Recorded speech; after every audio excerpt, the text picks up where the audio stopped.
네, 아프리카 돼지열병 관련 소식입니다. 조금 전에 정오부터 48시간 동안 전국에 내려졌던 일시 이동 중지 명령이 풀려 돼지고기 공급이 다시 시작됐습니다. 아프리카 돼지열병이 집중적으로 발생한 인천 강화군에서는 모든 돼지의 살처분이 시작됐습니다. 최재 기자 연결하겠습니다. 최하연 기자. 네, 행정정책부입니다. 예. 자, 오늘 정오부터 일시 이동 중지 명령이 풀리면 곧바로 돼지고기 공급이 시작되는 겁니까? 네, 농림축산식품부는 48시간 동안 전국에 내려졌던 일시 이동 중지 명령을 오늘 정오에 해제한다고 밝혔습니다. 하지만 중점관리 지역으로 지정된 경기와 인천, 강원 지역은 그 대상에서 빠졌는데요. 일시 이동 중지 명령은 가축 전염병이 전국으로 번지지 않도록 발병 지역 가축뿐만 아니라 축산 종사자나 축산 차량 등의 이동을 제한하는 조치입니다.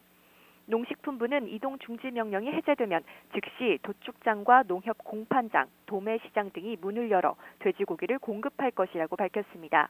이에 따라 돼지 출하를 위해 도축장은 물론이고 공판장과 경매장도 모처럼 활기를 띨 것으로 보입니다. 오늘 정오부터는 일반 도축장 44곳과 공판장, 도매시장 9곳이 문을 엽니다. 내일은 도축장 41곳과 공판장, 도매시장 10곳이 개장하기로 했습니다. 농식품부는 돼지고기의 공급 여력이 다른 해보다 높은 수준이어서 도축과 경매가 시작되면 출하량이 늘어나 별다른 문제가 없을 것으로 내다봤습니다. 예, 일시 이동 중지 명령에서 제외됐었던 인천 강화 지역. 그런데 여기서 지금 아프리카 돼지열병이 집중적으로 발생하면서 비상인데요. 확산 방지를 위해서 결국 강화군에서 기르는 모든 돼지를 살처분하기로 결정이 됐다고요. 네, 강화군에서 발생한 아프리카 돼지열병 추이를 보면요.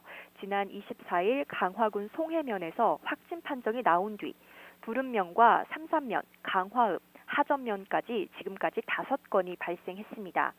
반면 초기에 발생했던 파주나 연천, 김포 등 다른 지역은 지금은 잠잠한 편인데요. 강화가 북한과 접경 지역인데다 바다와 한강이 임진강으로 이어진다는 점, 그리고 발생 지역이 조밀하게 붙어 있다는 점 등이 확산 우려를 키우고 있습니다. 그래서 인천시는 어제 강화군에서 키우는 돼지 3만 8천여 마리를 모두 살처분하기로 결정했습니다. 아프리카 돼지열병 행동 지침에는 질병 발생 농장을 중심으로 500m 이내 돼지를 살처분하게 돼 있는데 확산을 막기 위해 특단의 조치가 내려진 겁니다. 강화군 사육돼지는 인천시 전체의 88%에 이릅니다. 이에 따라 아프리카 돼지열병으로 살처분하는 돼지는 모두 9만 마리로 늘었습니다. 네, 지금까지 농장 9곳에서 아프리카 돼지열병이 잇따라 발생했고 이제 확산이냐 진정이나 기로에 서 있습니다. 정부가 오늘 방역대책회의를 열었는데 어떤 내용이 논의됐습니까? 네, 경기도 양주시 돼지농가에서 접수된 아프리카 돼지열병 의심 신고가 음성으로 확인되면서 지금까지 발병 확진 판정을 받은 농가는 모두 9곳입니다. 최근 계속 증가 조짐을 보이자 정부가 오늘 방역대책회의를 열었는데요.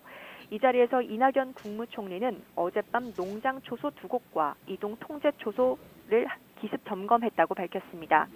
그러면서 방역이 잘 되고는 있지만 경계태세를 다시 한번 점검해 줄 것을 당부했습니다. 이어 바이러스가 어디까지 침투해 있는지 확인할 수 없는 만큼 소독과 방역에 총력을 다할 것을 다시 한번 강조했습니다. 지금까지 행정정책부에서 전해드렸습니다.